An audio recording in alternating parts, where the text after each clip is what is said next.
Hey, everybody, and welcome to today's episode of the SOPP, the Southern Oregon Progressive Podcast. I'm one of your hosts, Kevin Bell, and with me, as always, is my co host, Betsy Cunningham, the one and the only.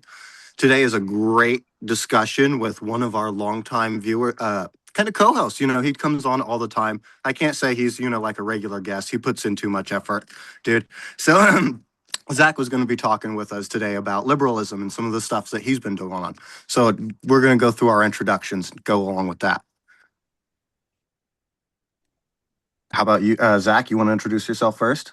Okay, the routine's always been John first, then me, but I can go first this time. I'm Zach Whitworth. I'm a regular on the show. I'm an historian in training, a graduate student at the University of Oregon in Eugene, born and raised in Roseburg, Oregon, and I'm also affiliated with the Institute for Social Ecology in Vermont, and I'm always happy to be here. Yeah, I'm John Hunter with Community Rights Douglas County and the Oregon Community Rights Network. And also, it's always good to be here, except when I'm not here. So. You're always here, John. No, I missed a couple. He did. Shame on him. Uh, So there's somebody else in the room. Is that you, Thanks. Max? Yeah, that's me. Hi, I'm Max. Welcome, All right. guys. Max is running for mayor, everybody. Has he put in the actual papers, dude? That's sick. No, I haven't really done that yet. Big pictures. I think that's all I got to do, really, and fill out the paperwork. So, Zach, what are you going to tell us about today? Okay. So the topic that I had suggested for today was a discussion about liberalism. So this has come up in a number of previous meetings we've had on the program. And every time I've said we really need to have a longer discussion about what liberalism exactly is. And this is the topic of liberalism has repeatedly come up on the show. Because a lot of our friends and neighbors, people who are on the show and people who we work with outside and in our organizations and such, a lot of them still quite even aggressively sometimes call themselves liberals. I've been in meetings through Community Rights Douglas County with neighbors of ours who say, I'm very committed to liberal principles, or I still consider myself, or I identify as a liberal. And actually, just recently too, I am a teaching assistant at the University of Oregon in mostly undergraduate, like lower level undergraduate history courses. And something that's really taken for granted is what gets called liberal democracy, which is presumed to be the form of government, of so-called politics that is predominant in the United States of America. I've had professors who have been gleeful, excited to find that there are still some students who express certain commitments to so-called liberal democracy. So the idea of liberalism or at least the term liberalism, is still a staple of anything that we would call political discussion in the United States today. But a problem that has been encountered in some discussions that we've had on this program is that many people will invoke that term, liberalism, and not really understand what it means. We often take it for granted as a term that we have grown up with, maybe our parents called themselves liberals. So my father was a Democrat, so I'm a Democrat, or my father was a Republican, so I'm a Republican. Um, in our education system, largely um, what we are taught are what we would call liberal values in, say, higher education. There's the so-called liberal arts institution, a lot of small colleges or even some private schools will be classed as liberal arts institutions. I went to Southern Oregon University as an undergraduate, and it was often called a liberal arts institution. The University of Oregon, for a long time, used to be considered a liberal arts institution, and it was associated with a kind of secular worldliness in education, the learning of broad swaths of different fields of study, largely in the social sciences and especially the humanities. And quite generally, it is invoked as a kind of synonym for open-mindedness, of being, say, open to new ideas or open to discussion or being open to reasoning, to opposed worldviews, and to hashing out ideas and coming to some truth through compromise, reconciliation, finding a middle ground, finding commonality. And that does actually have certain roots in what would be called the liberal tradition or the historical development of what we now call liberalism, at least rhetorically, um, at least in spoken principle. So I thought I would give a quick overview of liberalism's basic history. And this is meant to be kind of introductory to someone who's never thought about this before, potentially. And then I want to open up for some discussion and get into some of the historical principles, values, policies associated with liberalism. My major expertise is in the 19th century and early 20th century. So I want to focus mainly on that. Also, it's considered to be the heyday of classical liberal thought, so I can speak on that best. So very briefly, to give a brief overview of how I understand the development of liberalism. So liberalism is it's classifiable as a political philosophy, first and foremost, and it is generally understood to have developed through the 17th century, so it'd be the 1600s.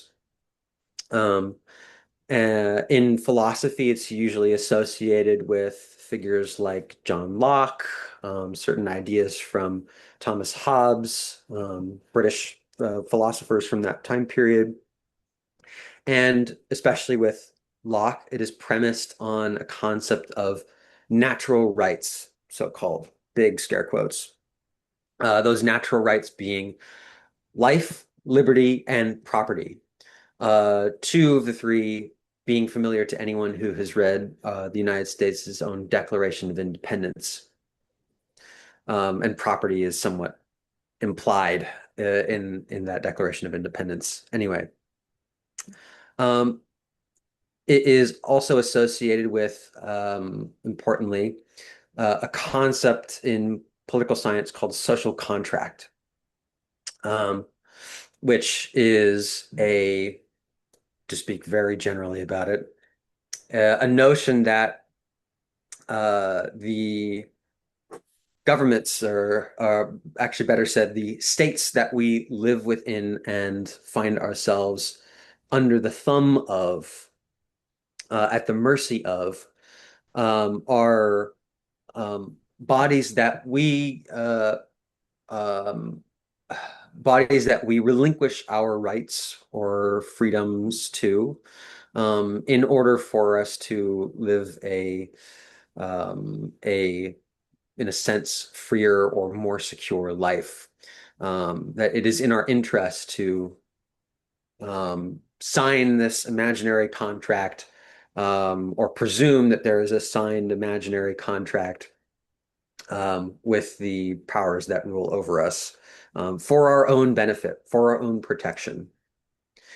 And that protection can even be against ourselves.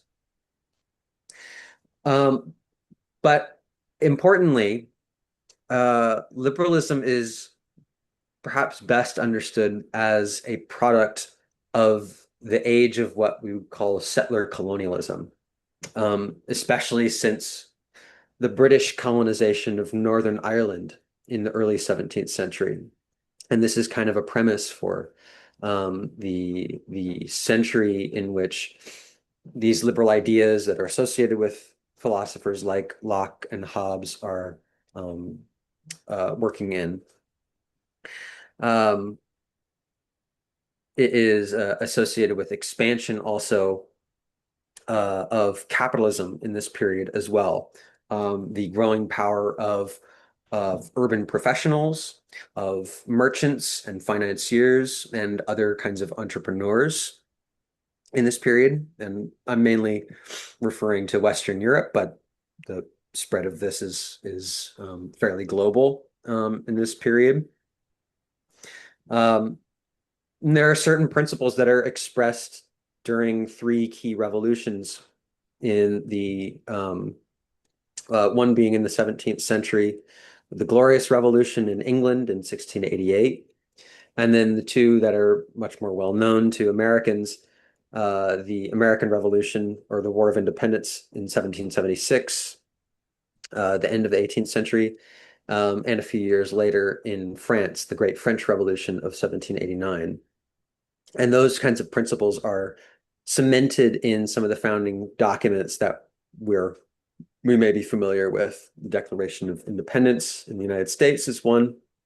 The Declaration of the Rights of Man in France, associated with the French Revolution of 1789, is another one that explicitly put to code the natural or inalienable rights of life, liberty, and property, or in the case of Jefferson's Declaration of Independence, the pursuit of happiness, which is something also we could talk about a bit later.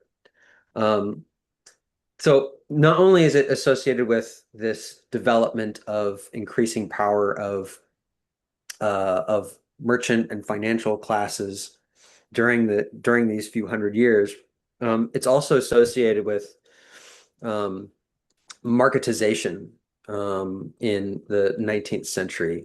So in the United States, for example, marketization entails the expansion of economic markets into new territories, and this is going along with the increased settlement westward in North America. This is like the establishment of industry, like from coal mining to gold mining to agriculture. It includes the expansion of slave-produced cotton in the South and beyond that. And in the 19th century, through these processes, it is gaining ascendancy. And it should be understood that this is not necessarily like a gradual kind of progress. It's not necessarily automatic, but it is advancing and gaining a certain predominance through major upheavals, through firstly the revolutions in the late 18th century, the American and French revolutions certainly, but also and especially in Europe through subsequent revolutionary movements. In France, there are two major revolutions, one in 1830, one in 1848, and in other parts of Europe as well, but France in particular is very well studied. through which these increasingly powerful classes of society, through merchants and urban professionals, financial classes, industrialists, etc., gain newfound political powers to pair with their increased their commercial powers. So in the 19th century too, there are several like major political philosophers that articulate what we can now very clearly identify as political or social liberalism, or at least the makings of it. I usually look to two key philosophers, first being a French-Swiss thinker by the name of Benjamin Constant, and then the more probably well-known British thinker, John Stuart Mill in the mid-19th century. And key to know about these two philosophers is they articulate two of what I would generally consider the key principles of liberalism as it still stands today. Constant expresses that the modern conception of liberty, in his understanding, associated with what we're calling liberalism, is the granting of a commercial freedom.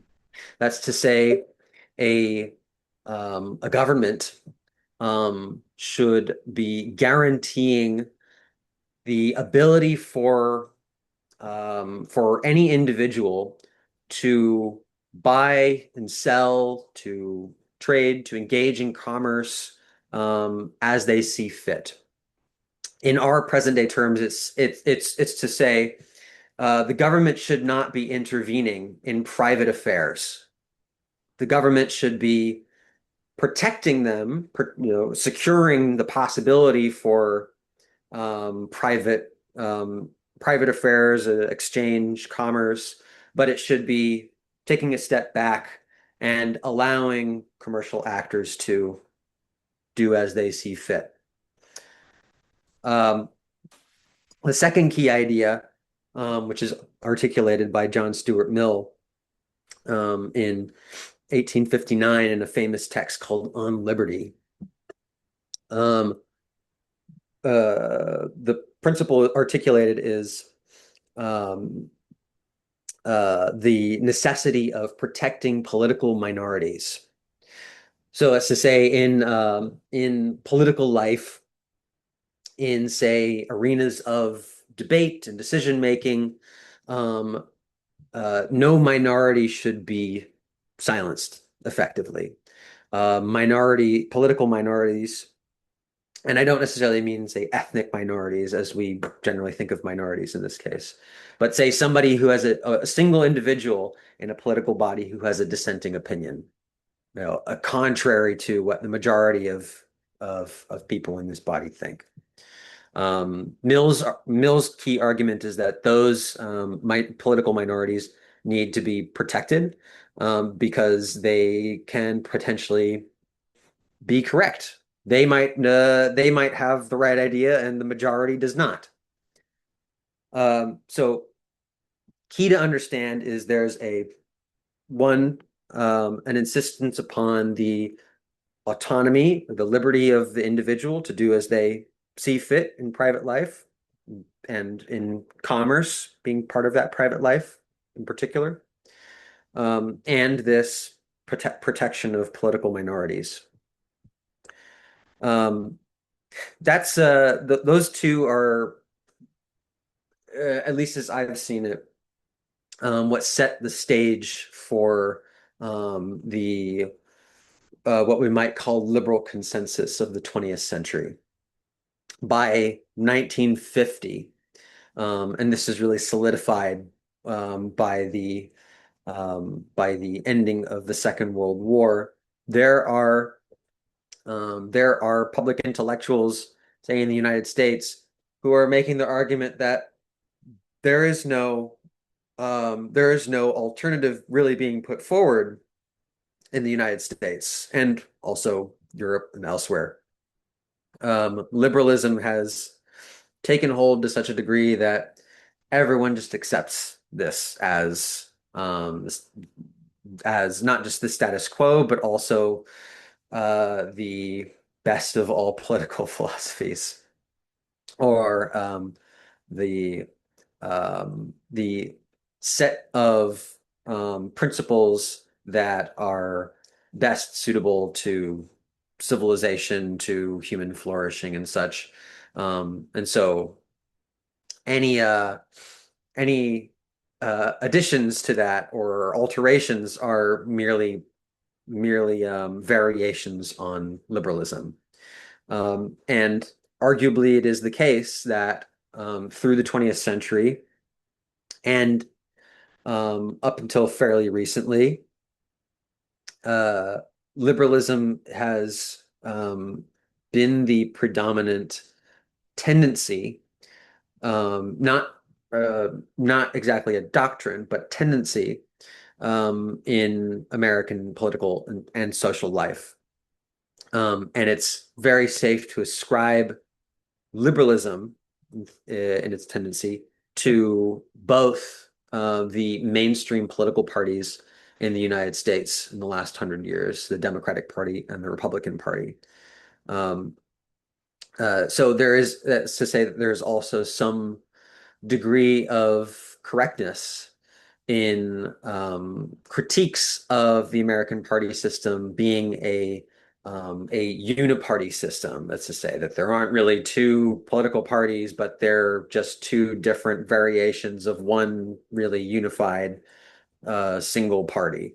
I wouldn't say that's quite an accurate assessment, but it does kind of fall along the lines of the understanding that there is a basic consensus on certain key principles, at least up until recently. In my opinion, the MAGA movement has changed some of this. The MAGA movement is not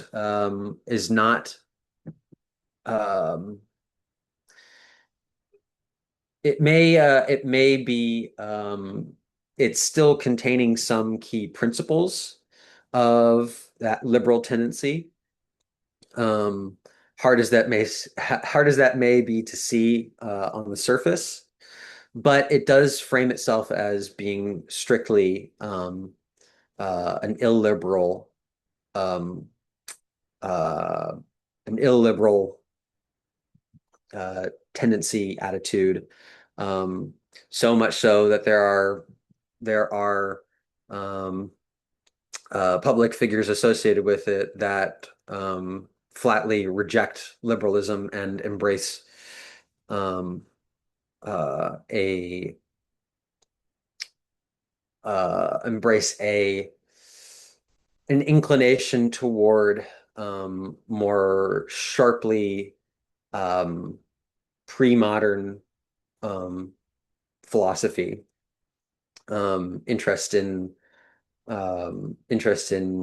ancient political philosophy and medieval political philosophy has seen certainly a resurgence as of late among those who are associated with the far right in the United States and also in Europe. So there's certainly contestation of liberalism today, but some of the key principles remain even in MAGA. The interest in the defense of political minorities, for example, in the United States and elsewhere today. Those political minorities, we can easily understand, are the rich. Billionaires, for example, do constitute a political minority in the United States. And to the extent that they are protected as a political class, that does appear to fall in line with liberal principles.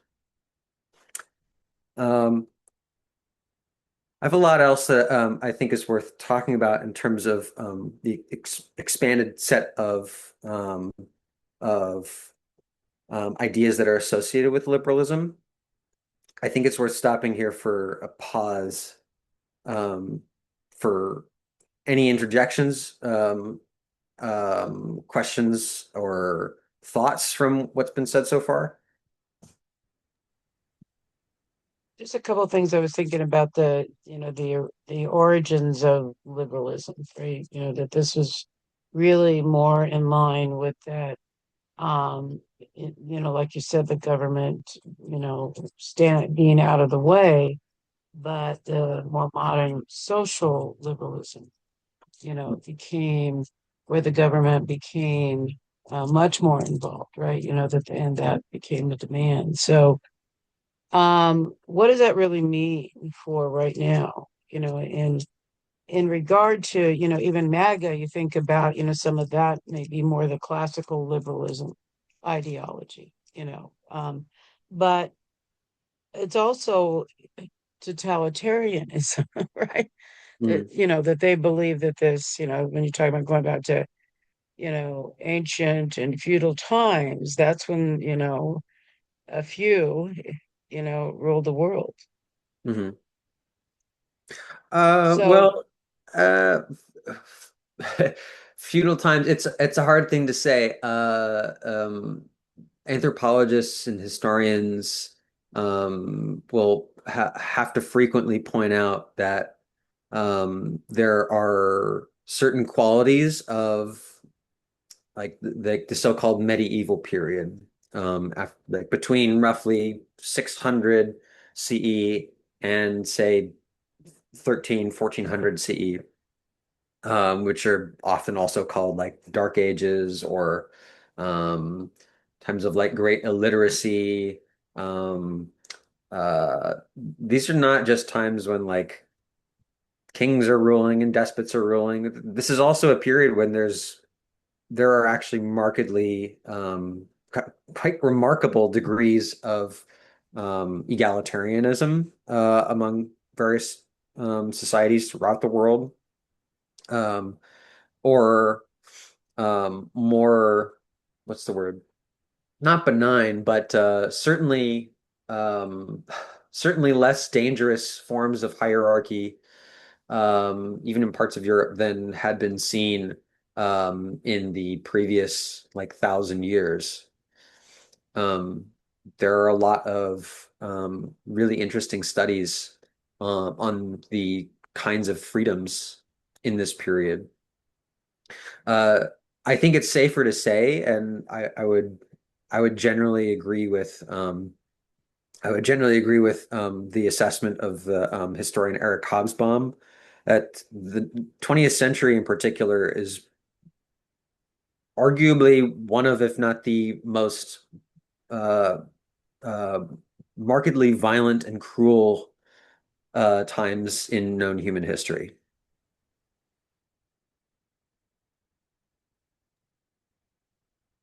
well, we And have better ways of torturing people, that's for sure. well, it's not just better ways of torturing people, but that torture becomes very standard in a Yeah. way that it doesn't so much in, let's say, the 19th century.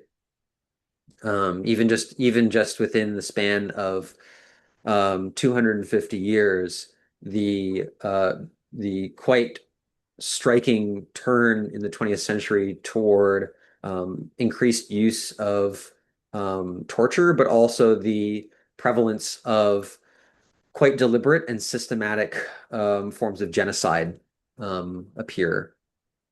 Even in the 19th century, with all the bloody barbarism that I'm certainly aware of as an historian of most of the 19th century, uh, there still are interesting degrees of like uh, even respect for prisoners of war, for one thing, um, or even even if they are uh,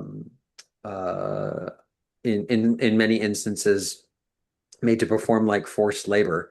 Um, the degrees of like the degrees of torture, the degrees of like joyous violence on the part of captors is quite markedly different in the 20th century as compared to the 19th. And that's certainly not an absolute either. I don't want to say that as though like the 19th century is not itself marked by like still perhaps the most brutal institution imaginable in the form of chattel slavery, particularly in the Americas. So part of this discussion, came about, that in SOPP that regarding this seemed to be a different view of and somebody getting upset about, being called out in things that are not politically strong enough for, let's say, for what's happening right now. Right. And then this conflict that is in the community regarding people, and as a leftist, I've usually been, careful to identify myself as a leftist as opposed to liberal, because I do understand the limitations and the very difference between, even historically the left since I've been alive, versus liberals, although they have conflated politically many times, in electoral politics, let's say, in organizing for the civil rights movement and organizing, for farm workers like in the 60s when and 70s. So how do we, sort through and I know there's no purity test, because even the left in my in my history of the left has various degrees of isms that, they think is more perfect than one or the others. So how do we, sort this out for the, let's say, the common people in Southern Oregon to really kind of understand, for one, the misuse of terms, because even MAGA would clearly fall into classical liberalism in some of their ideology, right? So, and when historians look at it, you guys know a lot more about this than the rest of us, and we're probably just looking at it through the lens of what we perceive it as today. So how do we sort that out for folks? And, does it matter? Well, so like I said, MAGA does have certain elements, yes, of classical liberalism, but it does have I find more historians placing it within placing it more in relation to what's been called Bonapartism in the 19th century, associated with Napoleon Bonaparte, but especially his nephew, who called himself Napoleon III, who came to power after 1848 in France and established the so-called Second French Empire. Very similar character to Trump, often depicted as quite the bumbling idiot, among other things, who stumbled his way into power and was elected by masses of voters who were simply rejecting reigning the reigning liberal military dictatorship of the day, the new republic that was established. I think it's worth challenging, firstly, the connection that a lot of Americans make between liberalism and leftism. There are certainly historical ties that one could find in the French Revolution, mainly. To clarify, the term left, or the term left or leftism, is actually directly stemming from the Great French Revolution of 1789. During the establishment of the revolutionary government, the left was associated with like the left side of the chamber, the left wing of the chamber, which was where the more radical tendencies of the revolutionary parties sat together. And these included the famous Jacobin Club, um, with its various factions. But the left is also associated with early socialist or communist thought that was a rudimentary tendency in that period. So when we say the word left or leftism, we're referring actually to a tradition um, of social and political thought and action that stems from the French Revolution, that stems from that left wing of the chamber that stood sharply against the monarchists on the right wing. And that's also, I think, important for us to understand too, that right or rightism, when we're thinking of political philosophy, is also associated with the right wing of the legislative chamber in the French Revolutionary period. And they were the monarchists. Their interest was in restoring the powers of the monarchy. They were usually representatives of the old nobility, the landholding class, hereditary aristocracy. So if we're referring to, say, the right today, we're referring to the tradition of that, of monarchism in one form, but I think better said, in more general terms, principles of hierarchy, of so-called law and order that are based on a core value that hierarchy is what maintains law and order. Liberals were in that time, even whether they call themselves that or not, those who were associated with like the professional urban classes and such, who did sit in the center or left wing of the chamber during the French Revolution. You know, moderate left of the chamber.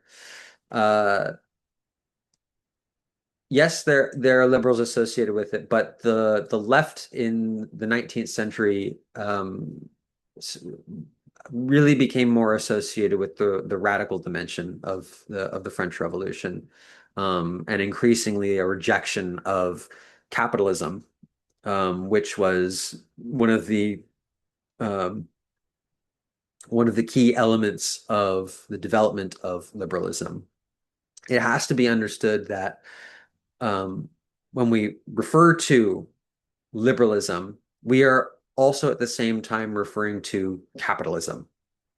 The two are hand in hand, and it's actually, I would say, better to understand liberalism as a kind of expression of the development of capitalism historically, and of those who are advancing it. As I said, the financiers, merchants, of professional classes, the so-called middle classes in our terms, but who would most concretely be identified as like small business owners, your shopkeepers, your artisans, etc.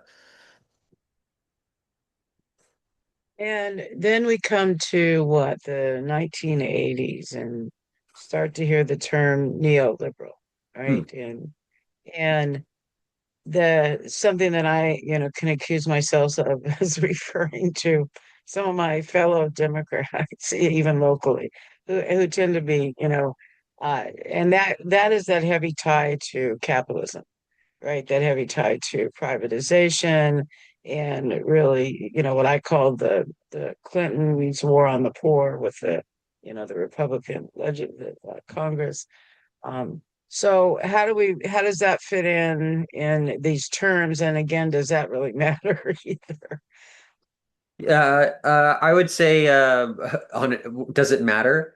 While we can talk about, say, left and right, and are the liberals left or right all day, I actually think it's more helpful for us to understand what we would call liberalism beyond those traditions of left and right. I think it's much more helpful for us to ask who is associated with these ideas that we call liberal ideas or principles. What groups of people, what classes of people, to be more specific, are championing what we would call liberal principles? Who is calling for, say, laissez-faire or free market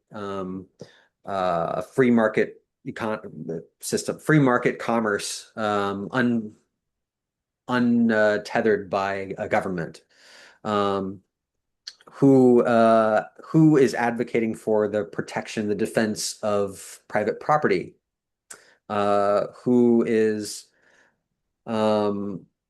advocating for the protection of political minorities? Historically, the greatest political minority are the 1% rich. And when we think of the 1980s, so-called neoliberalism, often associated with self-described, at least, economists like Milton Friedman, which is classifiable as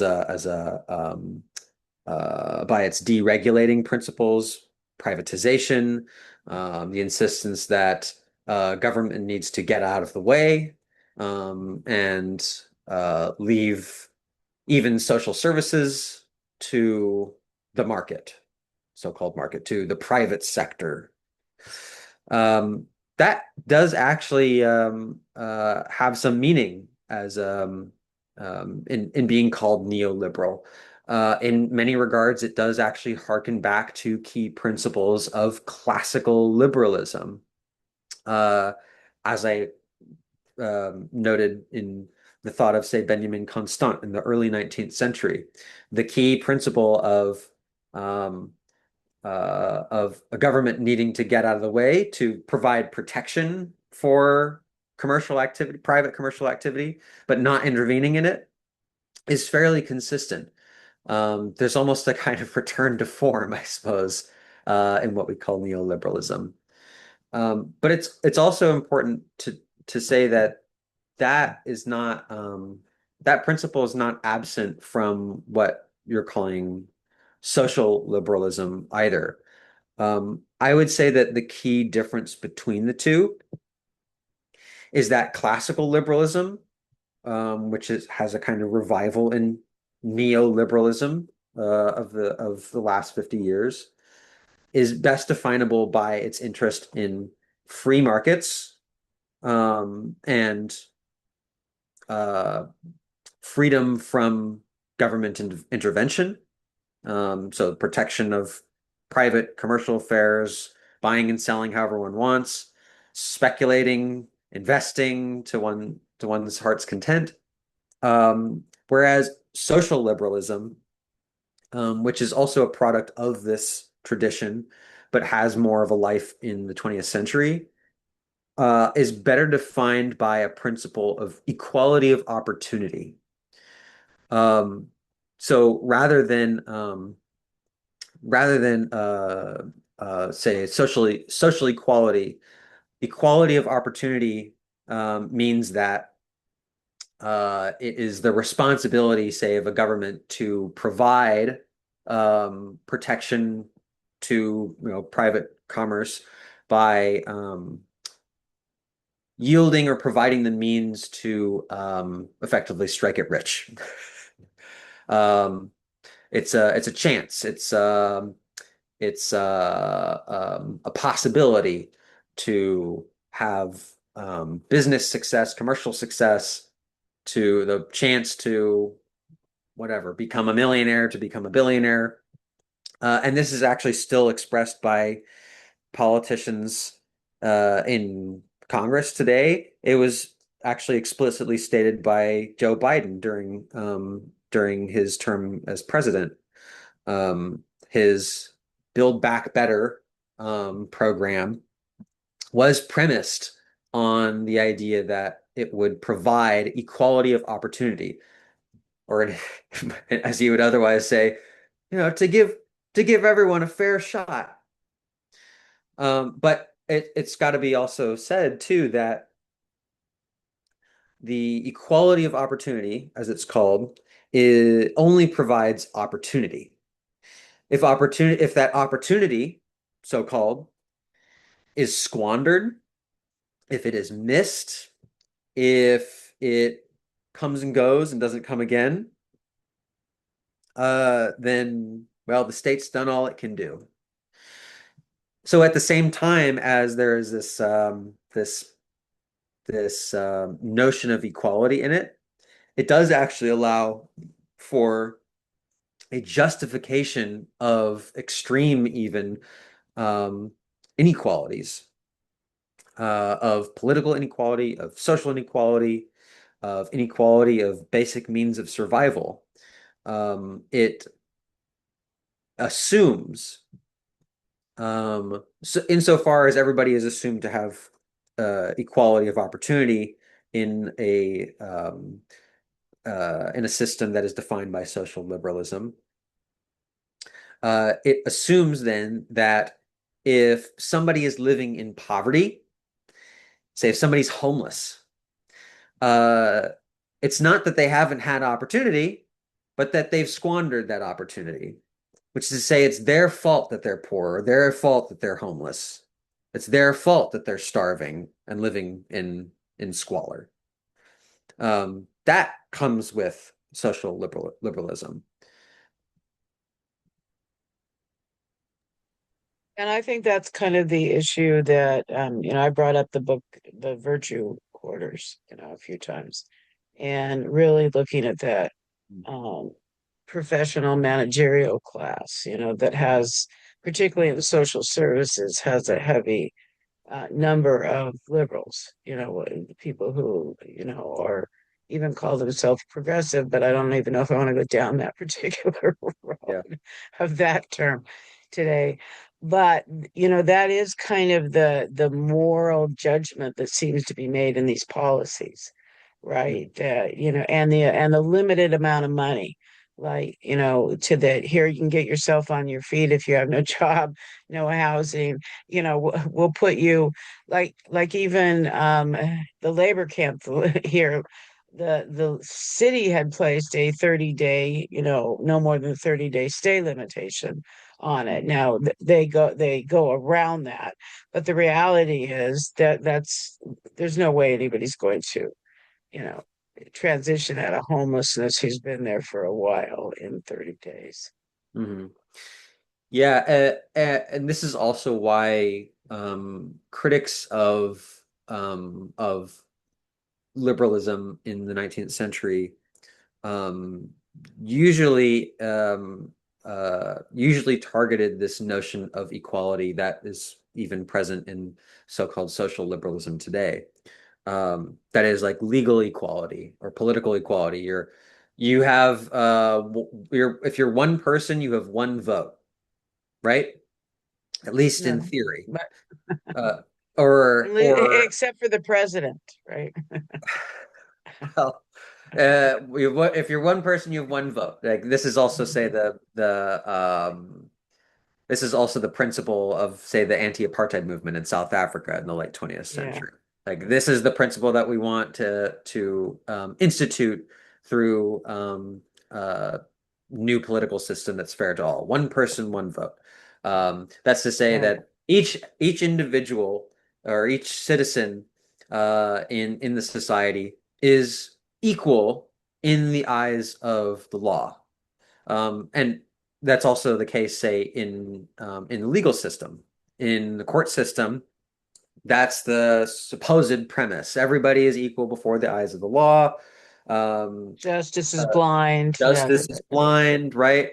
But of course, if justice is blind, justice doesn't know what's in front of it, right? Justice is only dealing with things abstractly and not with concrete, observable reality. Evidence.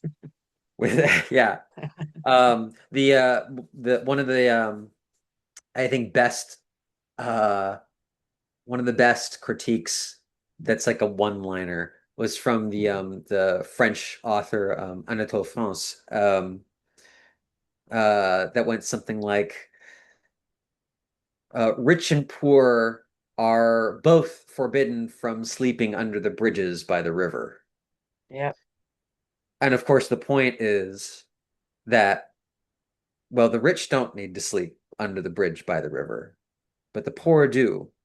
And so to the degree that we are treating these two classes of people, of a billionaire in our time and a homeless person at the same time, we're not actually recognizing their real conditions. We're talking about them as being equals, but really what we've established is an equality, or an inequality of equals. Um, there's another And famous line. that's actually commonly quoted in, and there's been major cases where that has been, quoted. And that is the idea of the court system. And in Yeah. contracting, and where I learned this really well is in landlord tenant, where theory, you have equal right to contract, which is bullshit, right? Particularly if you're a poor tenant and you're living in a ghetto, right? It's like, Yeah. it's here, in the homeless situation, it's, you're equal, you're free to contract with labor exploitation at one of the private camps, or you go to the hellhole that is Deer Creek Park now, right? And or you get harassed by the cops more. So, Mhm. there's no real choice, so that, yeah, that, and you're heavily in the profession, Yeah. unfortunately. And to your comment about totalitarianism earlier, it is also funny that so many people associate George Orwell, famously the author of 1984, understood as a depiction of a totalitarian society, a warning to you know def defend civilization against such barbarism. Uh, it's important to understand that Orwell was also commenting on the liberalism predominant in Britain, where he lived in his time. Science fiction is not about the future, it's about the present and about Yeah, current conditions. And the line that he actually, one of the more famous lines from another shorter book of his called Animal Farm, which involves like a revolution of farm animals. I love They it. overthrow the farmer. Um, and charismatic figure takes over, a Napoleon like figure um, uh, establishes like an imperial rule there. The famous principle of the authoritarian farm run by the animals, by the cigar smoking pigs, is that all animals are equal, but some animals are more equal than others.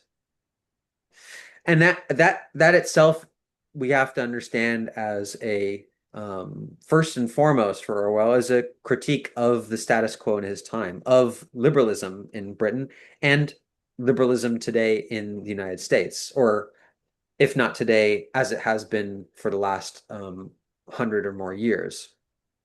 It is so long as um, there is a concept of equality, it does not um, it does not point to an equality of living conditions, of health, of security and means of survival.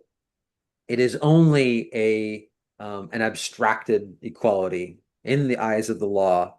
Um, like it doesn't say anything about the real unequal conditions and abilities and um, and forms of oppression that people face. And Uh, fails to see equity, the need for equity, as and the struggle we have with defining that as different than equality, right? Because Yeah. that is what is seen. And that, is heavily seen like, battles over disability rights issues, right? Yeah. And people saying, oh, well, why did they get special treatment, right? Well, so that concept is real hard for many of the people in this country to understand, and how that applies not just into disabilities, but socioeconomic, right? Right. That whole thing. So, what is the solution about this stuff? And does anybody else want to chime in here? John, Kevin, Max? I've been Yeah, enjoying the conversation. yeah, me too. I was gonna say, what comes to mind for me is something I was reading. Can everybody hear me? My microphone's been kind of weird. Okay. I was just reading I have a slingshot organizer from the long haul info shop in like San Francisco or whatever. And it has little like facts about history, like anarchist history and stuff.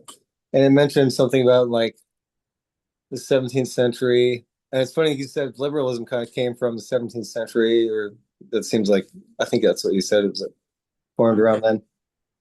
And well, I just noticed that like yesterday, I was reading it. So on this day in like 1680 something, I think, there was a group of people that were rioters against enclosurism in England, I think.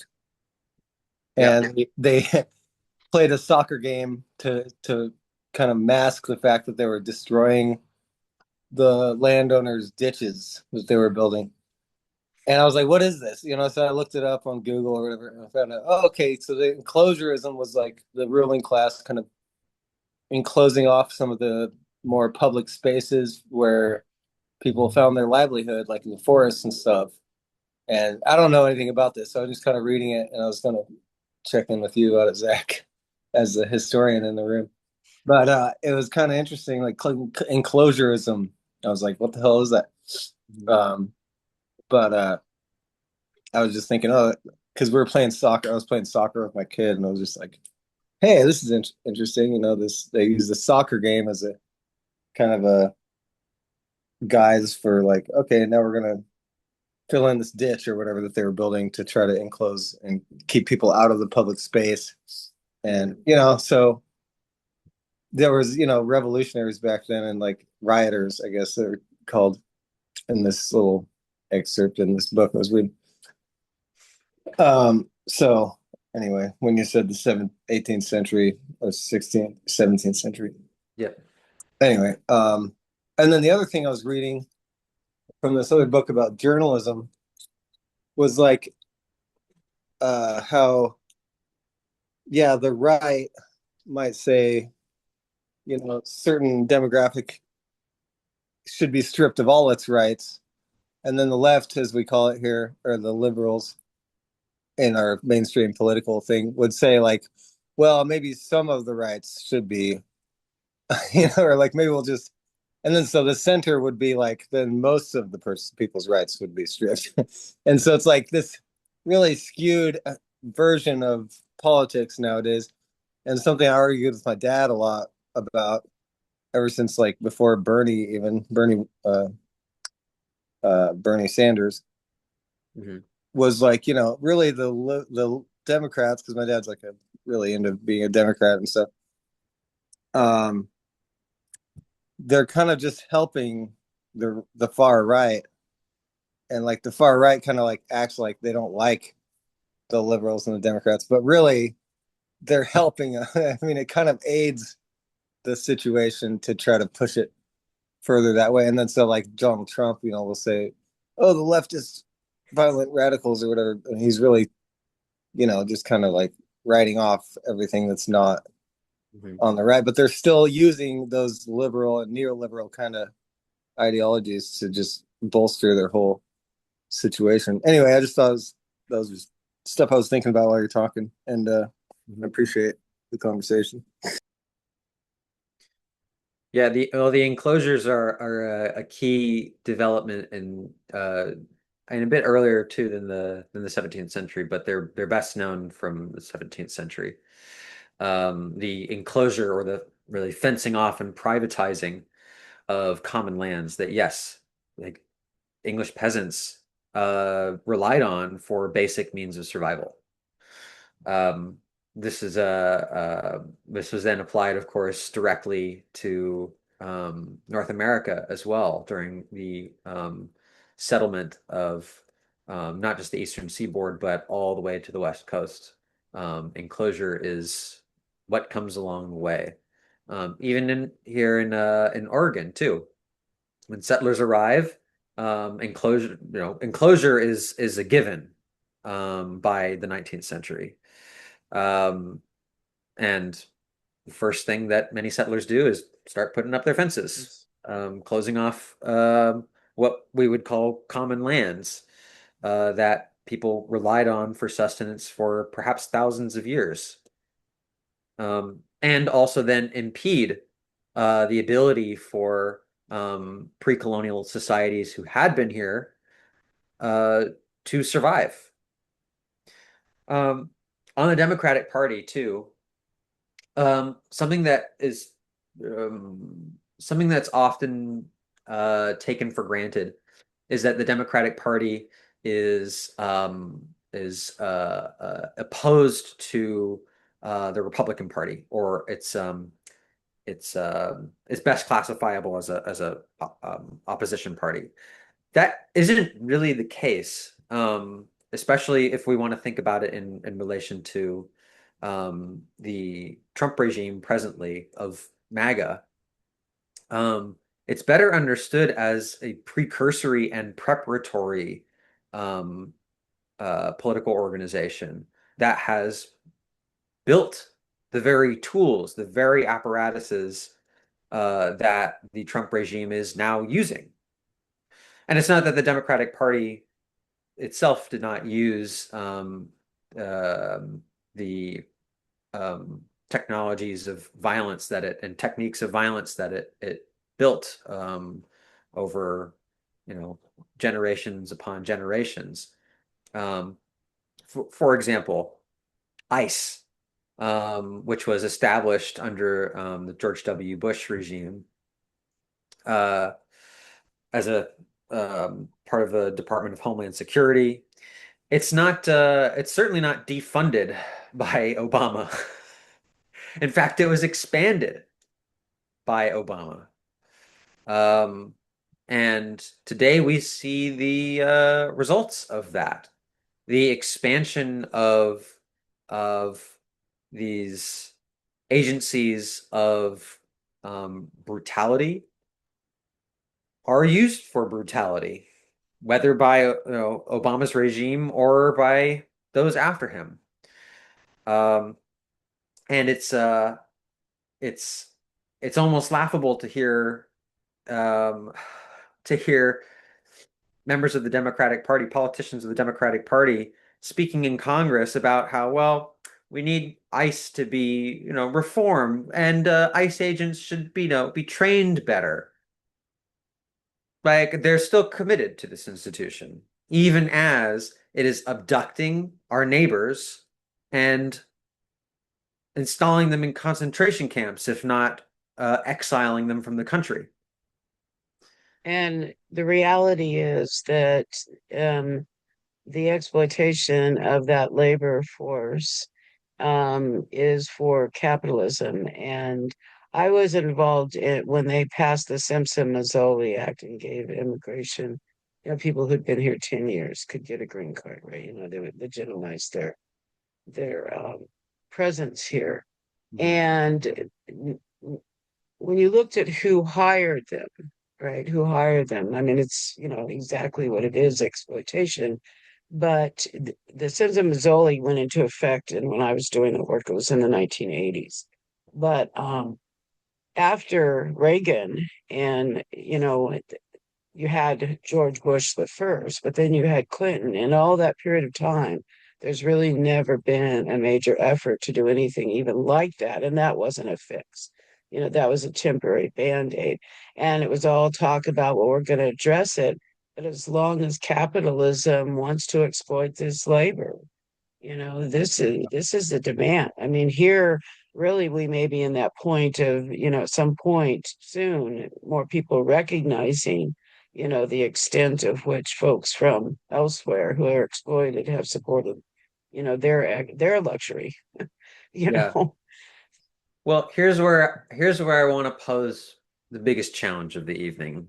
Um, so yes, it has to be understood that liberalism historically has had one key commitment. That's to private property, the maintenance of private property, and capitalism with it. Um, and that necessitates the expansion. Capitalism has a basic not commitment. Capitalism is best defined by a compulsion to grow or die. To the extent we understand that capitalism is premised on like competition, it also has a monopolistic character inherently. There's no, I would say it's an oxymoron to call something monopoly capitalism. There's just capitalism. It has a monopolistic tendency to it. Um, the basic character of the compulsion in capitalism is to grow or die um, through the to be able to compete or through this process of competition. Either you outcompete, you grow and outcompete your opponents, your industrial competitors or other financiers, whatever. Either you grow and you defeat them, or you yourself will be defeated. Right? If you don't grow, continue to grow, say your small business, uh, other businesses are going to destroy yours. They're going to colonize your market, your customers, if we want to use that, um, and take you out of business, undercutting your business and ruining you.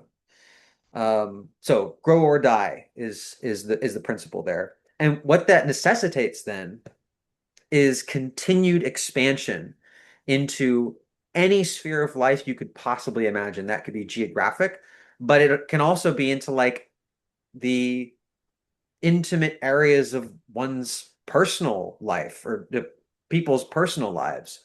Think of say the social media, for example, invading like leisure time, and the television before that, radio before that.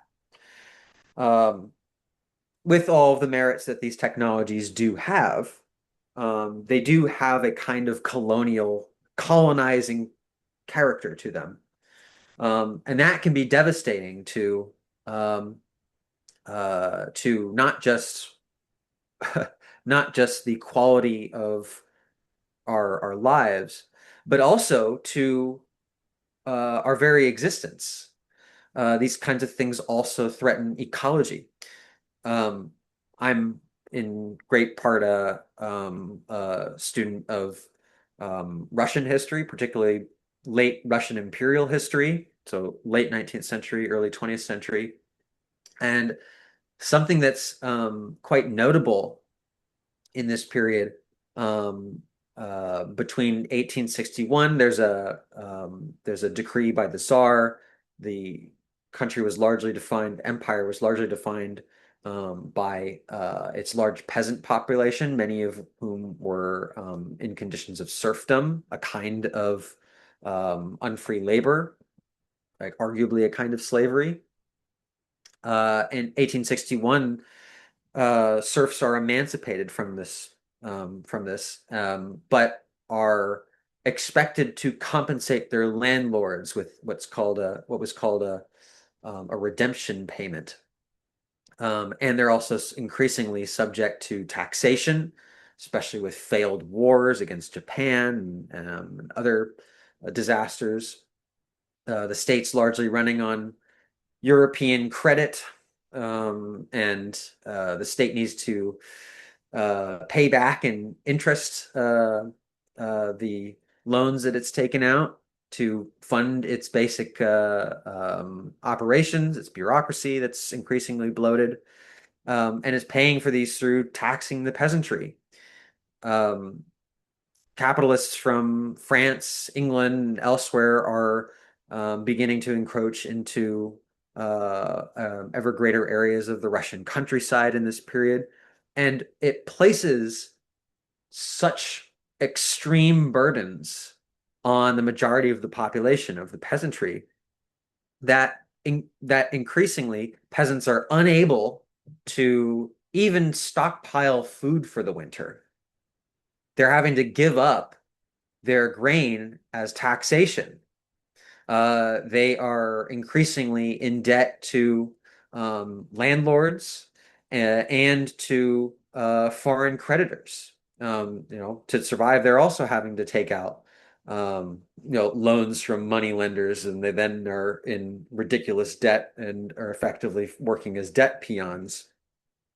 And what that does is it forces people to change the way that they're even farming on their own land.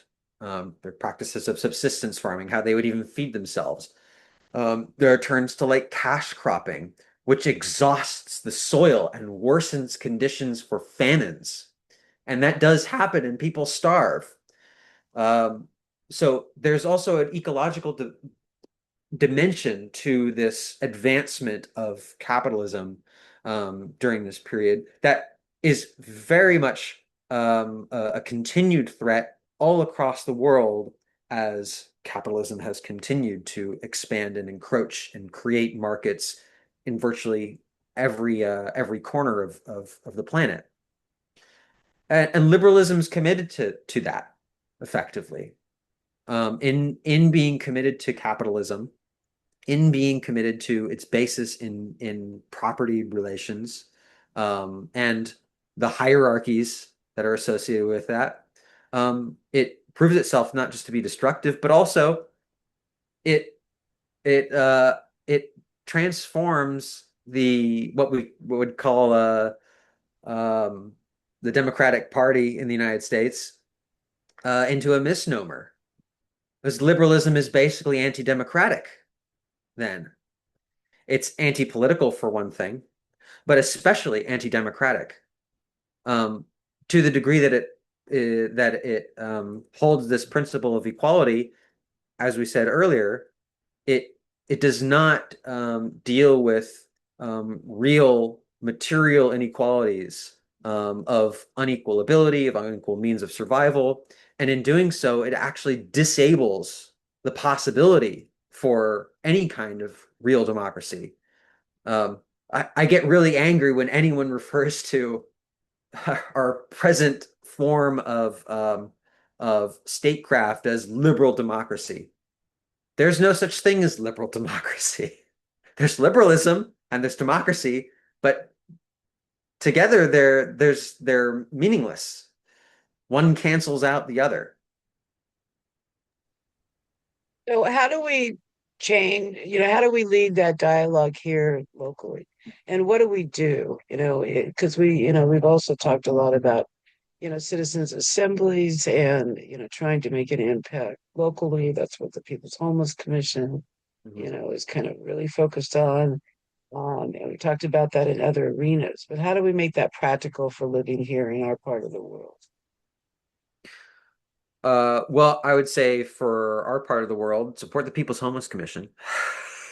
And the support is showing up. Or beyond that too. The PHC cannot exist on its own in isolation. In regions like ours, what I think is the most immediate response to the anti-political tendency is to practice politics, in the sense that it meant even to the Athenians in the democratic period, a few thousand years ago. That is engaging directly in decision making and direct action through assembled bodies, or a polis, which is where the term politics comes from. Rather than, say, just electing representatives and sitting back and um, uh, passively going about one's life, and leaving the most important affairs, that is organizing, you know, your community and maintaining life in your community, to a handful of people in an office on the other side of town. That's something that we all have to do one way or another in our own neighborhoods, in our own cities. And the way to do that is through popular assemblies, which has long been the basis of democratic traditions for thousands of years across the world. Not just in Athens. Like, I study Russia half the time. Like, even like 1500 years ago, there are forms of direct democratic politics in cities like Novgorod, called the Vietche, which is very similar to what we would now call a popular assembly. In Italy, in the late Middle Ages, similar, in the free cities of the Holy Roman Empire, there are popular assemblies of a certain kind, or kinds of popular councils that form, that manage the affairs of a municipality.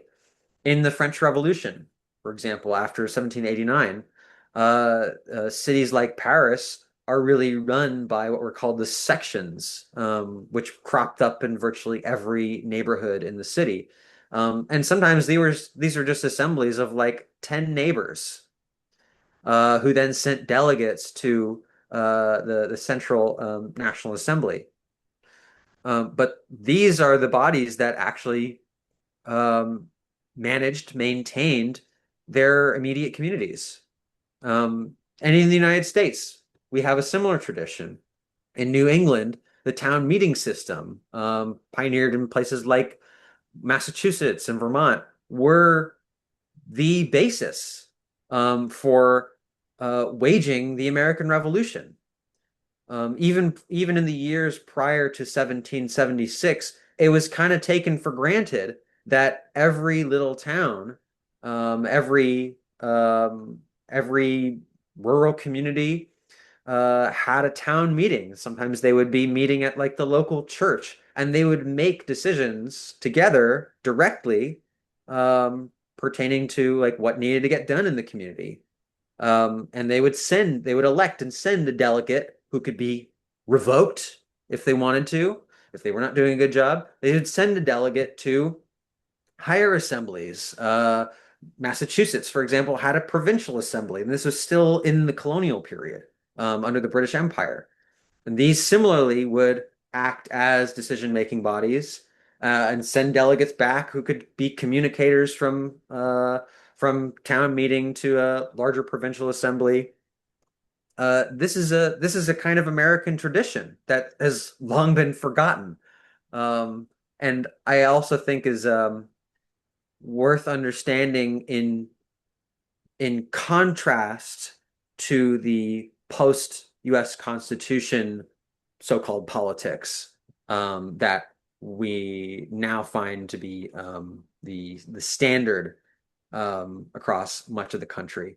There are still some town meetings left here and there. They're mostly in vestigial form. Like, I know some folks who are involved in town meetings out in Vermont still. Some associates of mine through the Institute for Social Ecology.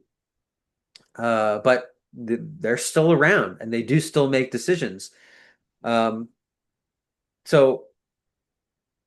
I think it's upon us to understand that even our own history is um, is more complicated than a unidirectional path from old despotism to liberal democracy. Um, Democratic forms have existed. even in the places that we live or that we have certain national affinities for. They've cropped up around the world at various times by many, many different peoples, and they take a wide variety of forms. No two forms of what we would call popular assemblies look the same or function exactly the same. They all are developed on the basis of the conditions that they live that they're living in, and need to adapt to and shape in unique ways. But in North America, even if we're just to limit to the colonial and post-colonial history of the United States, that's to say nothing, say, of the Haudenosaunee Confederacy, the so-called Iroquois Confederacy, or of the various other confederated and arguably democratic forms of social and political life across North America and pre-colonial societies. Not to say that they all are, there's plenty of variation, but quite a few. This is a more complicated history that we can tap into, we could honor, and we can renew through new forms of democratic politics. It's still kind of to be invented in large part, but we have examples in the past like these that show us that it works. That it doesn't just work, but these forms are what develop real social life, that develop mutualistic ties between neighbors, that secure the means of life, survival, and also happiness in any one community. And they are also ways that we can protect ourselves against encroachments, not just of foreign capital, and by foreign I mean also I mean more outside of the area, but also from domineering regimes like the one that's currently sitting in the White House, and will likely continue to be a threat no matter who comes after the Orange Man. I was gonna say, you said the word Apollos is the root word of politics. It's where the word came from, right? Polis. Polis. Oh yeah, Polis. polis. Okay, I don't know. Mhm. And yeah, like the same with policy too, right? I mean, is that kind of the same, similar? That's because that's what I was always associating with. I was like, where does the word politics come from? It's like forming policy, right? And um, but yeah, I just wanted to say because I was just actually walking by somebody and I was explaining what we're doing, what we're talking about, and he's like, and this is a common response, like, oh, I'm not into politics, I hate politics. Yeah. And it's like you were saying that's kind of a liberal idea. And I mean, I was even just thinking it's more of like a leftist stance, like the way politics is just like fucking stupid. And like it's a complete rejection of that. But I guess you're kind of right. It's more of a liberal thing where it's like, no, man, I'm like neutral and I don't like get into the politics because I'm not an expert or something, or whatever. Well, it's yes. What that anti-political attitude certainly is related to the predominance of the tendency of liberalism in the United States. It's anti-political in that, and I would go back to Benjamin Constant, his thinking on this. Politics, so-called, is a deplorable, awful environment to be in. A man like Constant is not interested in working in politics. It's a necessary evil at best. Politicians are, generally considered to be awful people, in his view. And as he expresses it, it's preferable for most people to not participate in politics, in that decision making, But to leave it to a handful of people, to a small government, if we want to use that, to leave it to a handful of people to deal with, so that most of the rest of us don't have to. But mainly, what they need to do is guarantee protections for everyone to live their lives. That's of course the premise for so-called free market thinking. One would find, say, even in more recent radical liberals, like, say, Murray Rothbard, who's generally considered to be an anarcho-capitalist. Well, capitalism is fairly anarchistic in one sense, so it's also kind of a oxymoron. But even there's an insistence in Sounds like it Rothbard. was from Monty Python. Sorry. Yeah. In Rothbard's view, also, like, politics is it is um it's an awful environment, and again, a necessary evil if it exists at all. But he really doesn't want there to be government, period, really. At best, privately, one could hire like protection agencies, which are effectively like mercenaries or police forces, that inevitably uh, do form what we would call states, if one were to follow the logic through. But uh, uh, that But disinterest in politics. why would you need that if society were better? If this equality was understood universally? You wouldn't, in theory, even need a police, private or otherwise. Well, that You're heading for utopia, right? well, so um, it's important to understand a couple other things about liberalism then. So liberalism also has historically been associated with um, a a rather unhistorical view of what some liberal political philosophers in the 20th century referred to as an original position. There's a philosopher named John Rawls who famously argued on this position. Uh, the original position is this hypothetical, um, uh, really mythological beginning of society, of or social organization. It's like a pure 0 point, like a Garden of Eden, if we want to use theological terms.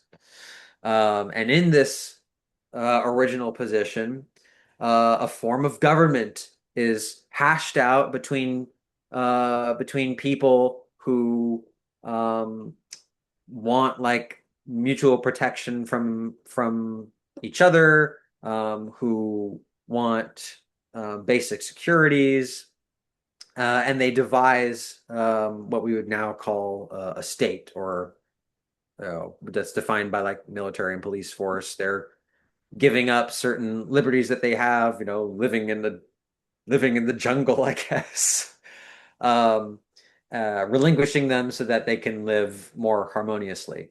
But it's premised on firstly a view of natural conditions, of, if that could even be said as a thing. It's really a mythological conditions. This mythologized natural state of humanity being one of competition, primarily. And even if people can be fairly peaceable, there's a long-standing notion that this state of nature, to use the term that was used by English political philosopher Thomas Hobbes in the 17th century, a defender of the monarchy, and the enclosure movements with it, really. State of nature, which was considered to be a war of all against all, conditions of brutality, of violence, without having these without signing these contracts to establish some kind of protection racket, or what we would now call a state with their police forces and militaries, everybody would be killing each other, at each other's throats, stealing from one another.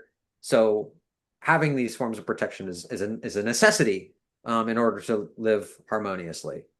So even still for liberals, neoliberals in the 20th century and since, that has still frequently been the understanding that there's this thin veneer called society or civilization or the state, with the militaries and police forces to keep it together, that holds this mass of barbarism and violence and viciousness. And without that thin blue line, as we would now say, without that thin blue line, everybody would be killing each other. Everybody would be coercing and taking advantage of each other, and it would be a disaster. Well, of course, we have all that even with that thin blue line, and it's largely that thin blue line that carries out all that coercion and violence. Right. Yeah. And the other little thing I was going to say was like, being somebody who's trying to run for mayor or whatever, I kind of feel like that's already the pre-made assumption is, oh, you're a politician now and you're going to be swindling everyone. But so I'm like being really careful about what or maybe I'm not being that careful, but I'm just kind of like annoyed with the fact that that's seems like the thing I'm trying to do. I mean, I'm always kind of like, why the hell would I even want to run for office? I just want to influence the dialogue. But the other thing I keep hearing from people that are like my friends that I've known forever, grew up here and stuff, because there's this kind of fear of the left and the communists and the socialists. And it's like, I mean, I even got some flack from a couple of friends of mine where they're like, and they're not politically like savvy or anything. They're just people that are like, oh, here's my perspective. You're too like one-sided about, and they characterize me as a liberal basically, and like blue voting, blue no matter who kind of shit or whatever. And it's funny that that's the move of the ruling class and the whatever, is to just characterize everything they don't like that's actually like leftist as, oh, okay, that's a Democrat bullshit, stop with that, and that I was just getting flack from people like that. I'm like, this is not about fucking red or blue, man. This is about stuff that makes sense. And so that's where I kind of like start to conclude that like the silent majority of people, when you get actually people talking and like thinking together, you'll find that people actually like understand this a lot more than anybody kind of lets on, I think. And they don't want to think it. They're just trying to avoid fucking thinking about it because it's such an abhorrent part of our society. Is the stupid dialogue that's being dominated by this crap.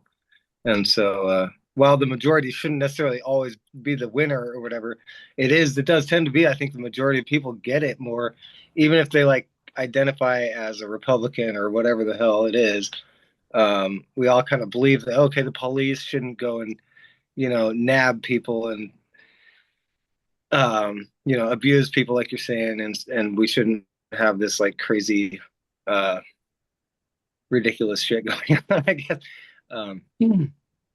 But we could, get into the actual examples of ridiculous shit.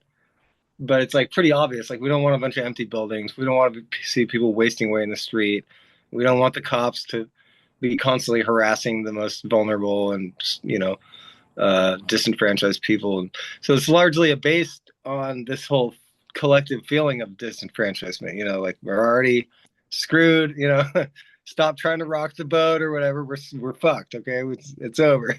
And it's like really screwed up because we could actually do a lot if we didn't just most people I know are like, give up, don't worry about it, like let the ruling class just do whatever they want and stop trying to change anything because you're just going to get fucked with now. So I think that's kind of what I've been doing my whole life, is like trying to avoid all that and avoiding conflict, but no, I'm kind of over that shit. I'd rather kind of challenge people to think a little more, Anyway. Well, maybe locally, if we can, get more people involved. There were like 25, people who stayed for most of the People's Homeless Commission that we had over at the Point. And a good number of folks who lived outside, stayed there. Um, and so the amount of people are growing. And, over, my adulthood in politics, which has been all my adult life pretty much, um, that, I've waffled between like an organization, right? This is why I've been involved in party politics for one, and not just, these, but left wing party, not just a Democrat now, but left wing, but also in issue, oriented politics from, the union movement, and various, and falling into, part about the housing, actually homeless. I just kind of defaulted into that because I got a job as a paralegal, but became more and more engrossed in that. But all of them are about the social justice stuff. But you can compartmentalize issues. Like people can get really, in this perceived self-interest. And I think that's what we're seeing with the People's Homeless Commission locally, is people really are very frustrated and pissed, and they really can't ignore it anymore. It's all, and if you live in Roseburg, certain parts of Roseburg, you cannot ignore the people living outside in your name, right? And what are the solutions to that? So I think you see some of that. Kevin and I have been talking about, county charter, right?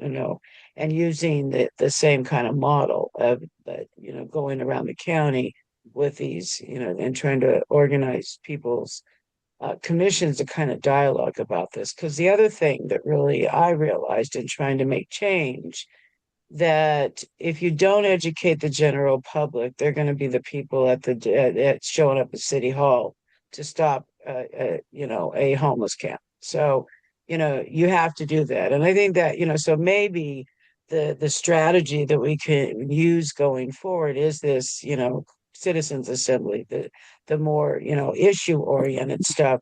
But I always also, community rights is, I've always really respected what that has done, and that idea, because really all of these things connect together, right? The idea, the better government is needed to not get in places we are, like with the homeless. If we had better leaders who were really wanted to solve the problem, that would not, we would not see what we see here. People listened in the 1980s about how do you stop homelessness, is you stop homelessness, you don't solve it. But nobody wanted to fund that, and back to this personal moral failure kind of stuff that, we talked about earlier. But anyway, so, maybe even using these terms is not relevant, I guess. Right. Yeah. I And people speak in terms of authority versus the little guy or whatever. And so that's where I'm seeing, like, as soon as there's a bunch of people who are like saying something that makes sense, that you can't really, kind of like you can't really ignore, this issue we're having. You can't ignore it when somebody says something that makes sense. At city council, when somebody grows a backbone, and it's like, okay, now we got to listen to this person because actually that makes sense, because they try to avoid it. I actively like sabotaging any kind of good public dialogue. So that's what I'm saying is you have to kind of appear as the majority of or at least the authority that kind of is saying something that does actually make sense and appeals to that like base understanding of what needs to happen, and that's what's obvious that we can do. And it always comes back to, oh, we're too broke, we don't have enough money to do this. And it's like, well, we don't have enough money for what the fuck we're doing. This is ridiculous. And once you start looking at the numbers, I think it gets kind of undeniable. And not that I've really analyzed or crunched the numbers, but it's really, you can smell it. I mean, it's clearly like this police department, they're like avoiding trying to even, they're like, we can't estimate how much of our resources we're using for the homeless or whatever. like bullshit. You can't estimate. But we need a full audit then. So like, as soon as the People's Homeless Commission, becomes kind of more of a majority looking or a authoritative like body of individuals that are, um, not necessarily authority by command and control, but like, active figures like, say, oh, Tom Mekulik or whatever, and people that are on city council like Ruth and Tom, especially Tom, because he's been the one that's like, very normative and authority, abiding or whatever. But also people like the Bob Danhofer, if we get him more, like he's a public health guy. Anyway, that's why I kind of was like, the people's something needs to happen, here. And so I'm glad it's kind of growing. I figure it inevitably is going to grow as long as we're organizing, in an effective way. That's like, and I think it's kind of, yeah. Anyway, the Well, and publicity needs to happen. Go ahead. And speaking to your point, seeing the results from these citizen-driven initiatives like this, like, we had high hopes for the Roseburg, Douglas County People's Homeless Commission, and I wasn't able to attend last Wednesday's meeting, but just seeing the pictures and everything from the potluck get together, it seemed like it was a really good success. Like, it is Yeah. growing, that there is a movement for citizens initiatives here. And that's, if anything, speaks to the positive nature of just the idea in general, because people feel dissuaded when they don't have part to play. I mean, back when I was first getting organized and I was on the Progressive Oregon, we were talking about apathy in politics running on 20 to 40% in Douglas County and Oregon generally.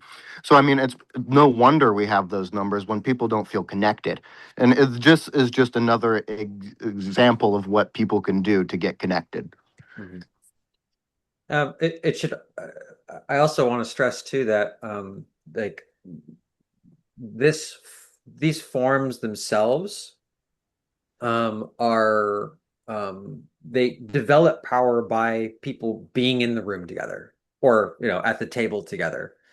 But um, uh, the the transformation of one's thinking does not just come about through being persuaded one way or another. Like I could say to a Roseburg liberal, and that applies to those who are registered with the Democratic Party or Republican Party. It applies across the board, understanding liberalism broadly. I could say go to the PHC, go to the People's Homeless Commission, and show up.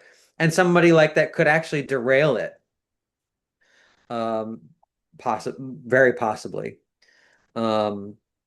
especially in moments when, say, a possible decision comes to the floor that may be detrimental to to property relations in the city, or that diminish the property values of people in some neighborhood.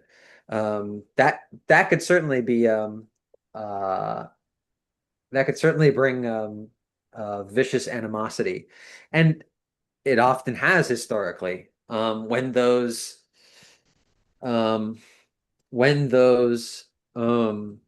key elements of the reigning power in the present order are threatened, there will be backlash. So it's important that the organization also consider all along the way how response to that backlash can possibly be handled, could possibly be dealt with. It's and I wanna keep my historian's hat on still, and issue a bit of an extreme warning on that regard. On that, Yeah. like liberalism is not just historically anti-democratic in its attitude. It's not simply anti-political. but also more often than not, liberalism has been associated with quite destructive forms of authoritarianism. And I'm not just talking about, say, fascism here, but even in the so-called neoliberal period in the last 50 to 60 years, there have been real military dictatorships that were built on liberal premises. Think of, say, the Pinochet regime down in, was it, Chile? Or in the case even of what I know much better in the old Russian Empire, it was increasingly built on liberal and capitalist principles in the late period. It didn't stop it from being a military dictatorship.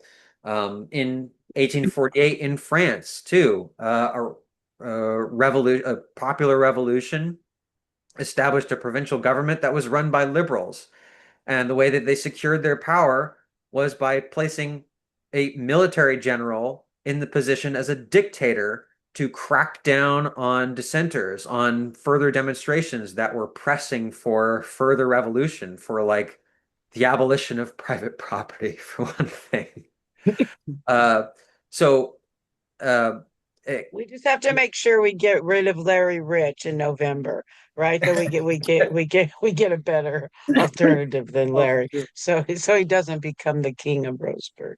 well, just I don't think Larry is quite that. He's certainly the arbiter in one sense, but but there is always going to be potential for backlash, and um, even if for the time being one might be working in organizations with people who will openly and quite sincerely call themselves liberals. Those same people can uh, also react quite harshly and betray real popular movements and be a danger to them. So it's also the task of an assembly movement, of a democratic movement, a real democratic movement, to be wary of that. But And also co-opt them before they know what is happening to them. to co-opt them, yeah. Like the thing that to go back to one of the things that Max was bringing up too about terms that we're using, like maybe like the terms that we're using, liberal, left, right, don't really matter so much. It's important that we have discussions about these terms because they do trigger people. Yeah. And sincerely, like a democratic movement is really in the tradition of the left. I don't think it's helpful for us to say like, well, we need to think about being post-left, or we need to abandon this left-right thing, or do the Andrew Yang thing of there's not left, not right, but forward, which is actually an old fascist slogan. It's an old fascist slogan. It's a third position thing. Like democratic movement is in that tradition of the historic left, going back to the French Revolution and projecting further back from that democratic movements. So we have to be I'll able to give talk you a about that thumbs stuff. up for that because I've really never really liked saying anything other but left, you know. But but when we're talking to each other, when we're talking to our neighbors, and we're trying to understand what is going on in our immediate communities and what's going on around the globe, rather than talking about it simply in terms of liberalism or left, right, conservative, fascist, whatever, I think most importantly, we have to understand that what we need to look at and discuss is power. Who Yeah. holds power? Where does power lie in any one society? How can power be developed, advanced, seized, and also in any if it's principles being put forward, like if it is liberalism, we have to ask like, well, who are the liberals? Who are those um, who are professing these tenets of liberalism? Right. What kinds of positions of power do they hold? Like authority do they have in society? What are they identifiable with certain social classes even at the local level? Yeah. Do they have sway in local government? Like, do they have a lot of money? Do they have investments in any one particular thing? It also applies to, say, any kind of development that, say, a city council will affirm. Like for the case of, say, the Fir Grove Park case, the turfing of the field. Love going back to that one.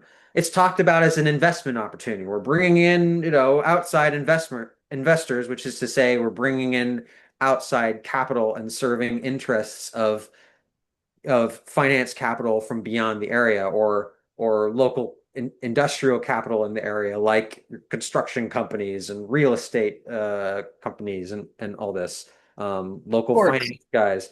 Like To support they're local capitalists who have nothing to do with the soccer, yeah, right? like I could pose the question, say, about like even a single city councilor, like say Shelley Briggs Loosely, whose husband was the heir of a pavement monopoly in the Roseburg area.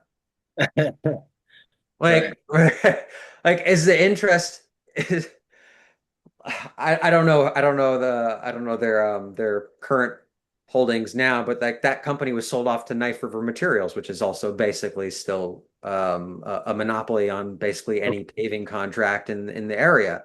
Yeah. I would wonder, do these people in that sale, however many years ago, was shares in that company involved in that deal? Do these local politicians actually still have this Interest. investment holdings in a local monopoly of that kind? Like, is there a real power relation there?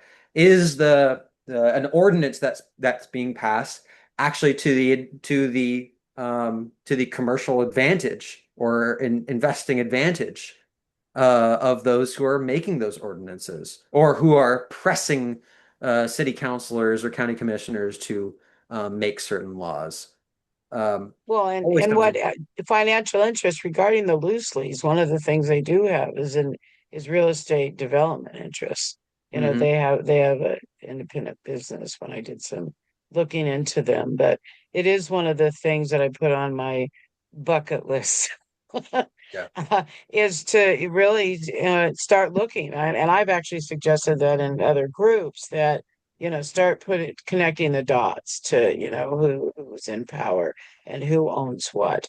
The fact that, and a high school principal can become a landlord, but, looking into the one that's also mayor is kind of not that outright fraud, but it looks, shows how the power structure kind of avails economic opportunities to politicians who may otherwise not been in that good old boys network to begin with. Yeah. Totally. So And Yeah. Can I say something? Or go ahead. Um, go well, ahead, Jeff. there's also a notion in history of liberalism of like political powerlessness too, or like one's political participation is like voting with one's dollar in multiple senses. Like there's no one person, one vote. Like your dollar, your wealth, your material wealth goes much further than that and is much more effective at swaying an election, or preventing people from exercising their vote, their participation in politics. But actually, social media does provide an opportunity to cut what that power once meant as far as advertising. Because, when I was young, there was television ads, which are extremely expensive, as were newspaper ads. So those were the kind, or, mailings, which now have become very cost prohibitive, even for like the Democratic Party here locally. But that kind of traditional stuff actually might have been a higher barrier to someone who wasn't heavily capitalized in a campaign than social media is, because there's a lot of ability to use free social media, right? That there was never that way to reach mass people that you didn't actually encounter in person or on the phone. So there Oh has yeah, been sure. some shift, and particularly in, say, a race in Roseburg, right? We're talking about 4 city councilors and a mayor being up for election in November. And so that opportunity to actually equalize whatever amount of money the other side may bring into it is more real, today than it was 30 years ago. Yeah, I mean, quite famously in around the years of the '08 financial crisis, the Arab Spring, the revolutions Yeah. in Western Asia and North Africa were largely organized on Twitter. Yep. Yep. I remember. I Of did. Yeah, course, they switched that up with the algorithm since then, huh? No, I mean, it seems like they really game the algorithm on these things too to try to combat that probably. But I mean, not that it's still not the like de facto public dialogue or public forum. yeah, yeah. So John, did you have anything you wanted to add to it? Bring up?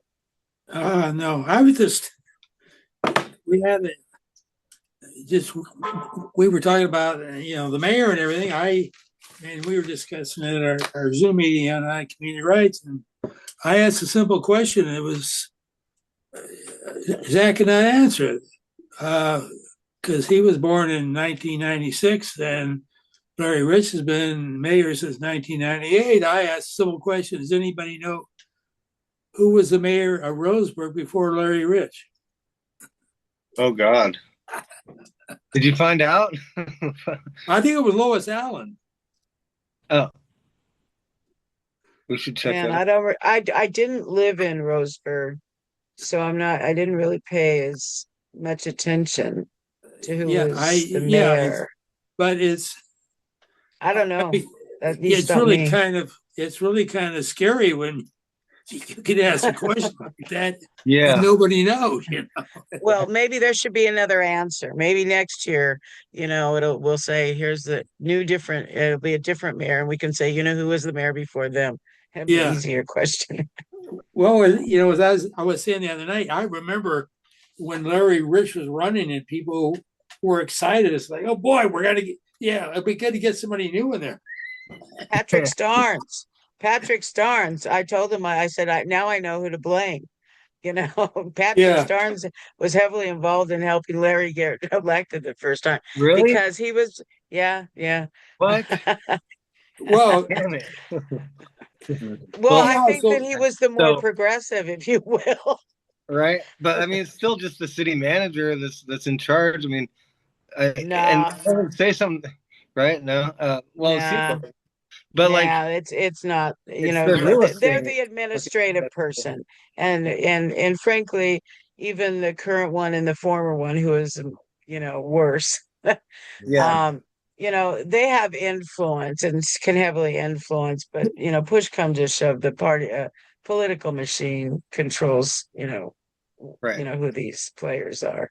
And the people who are not elected to office, or at least not that office, like in the case of the Loosely family, and Steve Loosely's on UCC Board of Trustees, and now Shelley is actually on the city council, but her seat is up for election. And anybody who's interested in running, get in touch with me. Yeah. Oh, In and that word, right? Sorry. yeah, to something you said earlier, Max, about talking to people and saying you're running for mayor and being kind of written off as someone who's going to be another politician, right? Mm. Um, it, I think we also have to talk to people about what politics actually is Yeah. when we have those conversations. Um, there's a very famous text, a old lecture from 1918 by the sociologist Max Weber called it was called Politics as a Vocation, and he talks about what we call politics in the modern period. This is where he gives this famous definition of the modern state as well. But he says that politics, as we understand it in our day and age, is is defined by states. Like politics, what we call politics is statecraft. That is the arena that we're fighting in. We are dealing with um, large.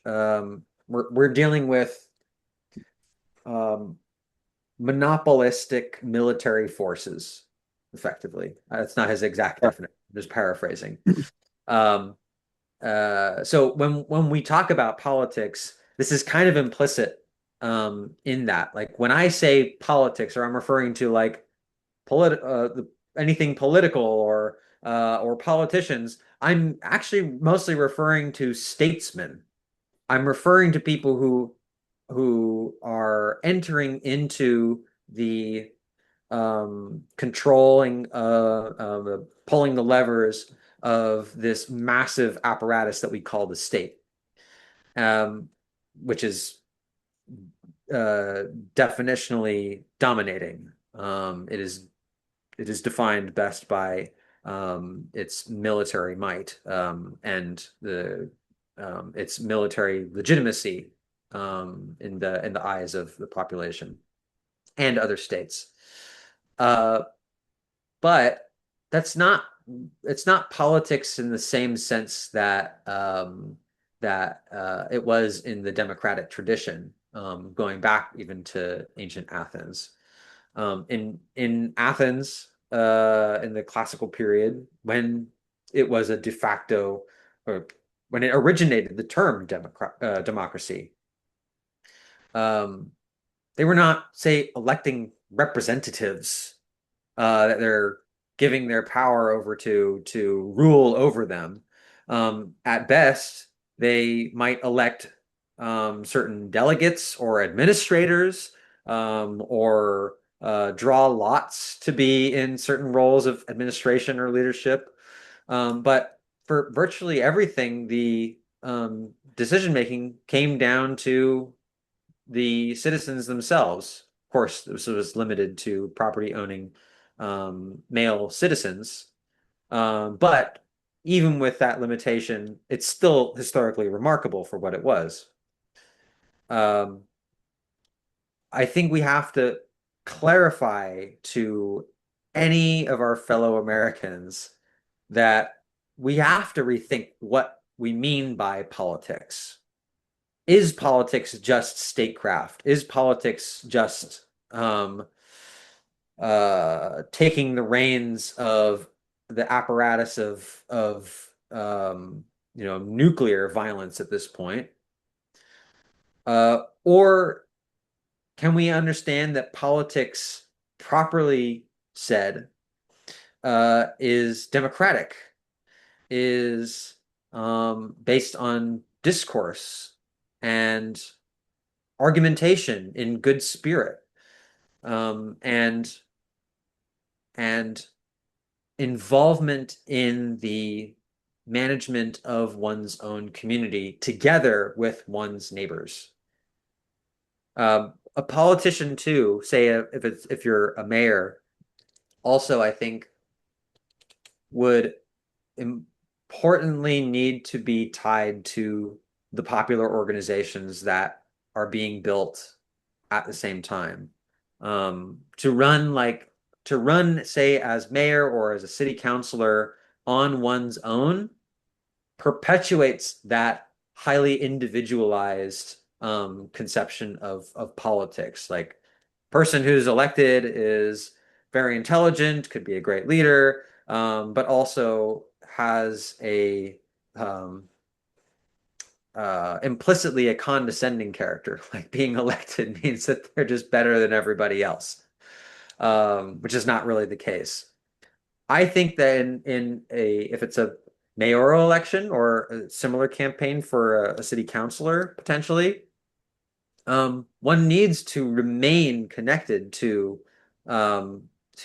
popular organizations that are forming. If it's a People's Homeless Commission, then of course that. But I don't mean like I don't mean this in the way that, say, the current city councilors in Roseburg who have gotten involved with the PHC are.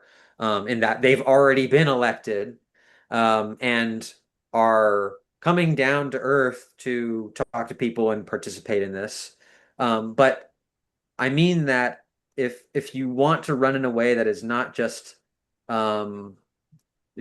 becoming another politician, it's to it would require effectively being voted as the delegate of this popular assembly, and taking on the responsibility of um,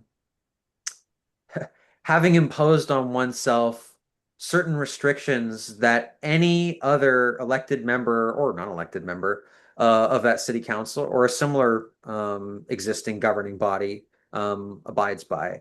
And that could be like, if you are, say, selected as the delegate to be uh, um, or to be this representative of the People's Homeless Commission, who is running for office, who is potentially to be elected to office as mayor. Perhaps with that needs to be an agreement that if after having been elected, you're not acting in the interests of these popular organizations, they have the right to say, you need to leave office. Otherwise, we're condemning you. A delegate principle, which is based on like the ability for popular assemblies to revoke those who they put in representative offices. Yeah, that's Interesting what was, idea. yeah.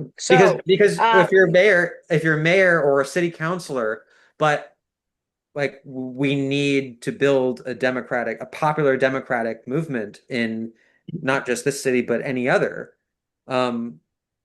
If you are detracting from that, if you are standing in opposition to that and not allowing these democratic bodies to actually take on increasingly real governing roles, then there's no movement.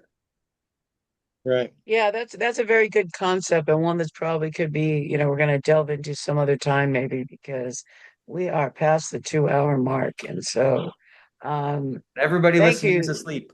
Well, Thanks, Zach, for for your knowledge. It was very interesting. So I think it's important for people to start to learn the distinctions of these things, particularly in a world where we're throwing labels around. So anybody else have a, half a second comment before we go? Yes, I think I have an answer. All right. Jerry Kimmel served as mayor during the mid 1990s. There. Thank you. Now we're smart. Now we can answer that trivia question at the bar on Friday night.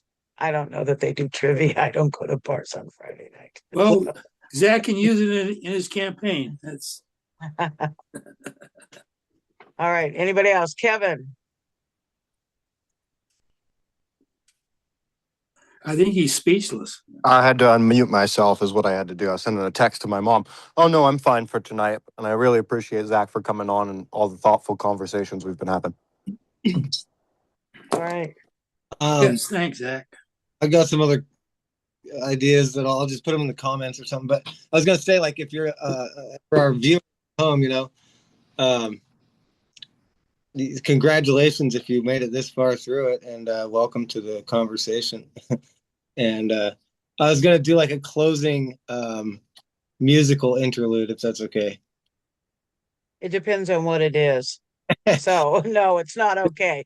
You're gonna play the interlude. I was going to. But Is that a kazoo?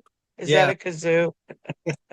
I do want to recognize one thing. This is Pride Month. I didn't see Dane, here in the room, and I think tomorrow night the city council is supposed to read a resolution, right? And people anticipate the second reading of the ICE ordinance, the amendment from the city, and I knew that the People's Homeless Commission, there was some issue that was talked about being brought up by one of the city councilors. But I don't know that that's going to happen because I didn't see any mention of that on the agenda. And it was Tom was going to bring something up, but he may do it in the comments. So there's a lot of stuff happening in the Roseburg City Council meeting tomorrow night. Yeah, People may want to. show up. All right. So are we done? Play us off, keyboard cat. Dun, dun, dun, dun, dun, dun, dun. Okay, that was dumb. Okay, good night. Well, thanks everybody for joining us on the SOPP, and we will see you guys next time. Thank you.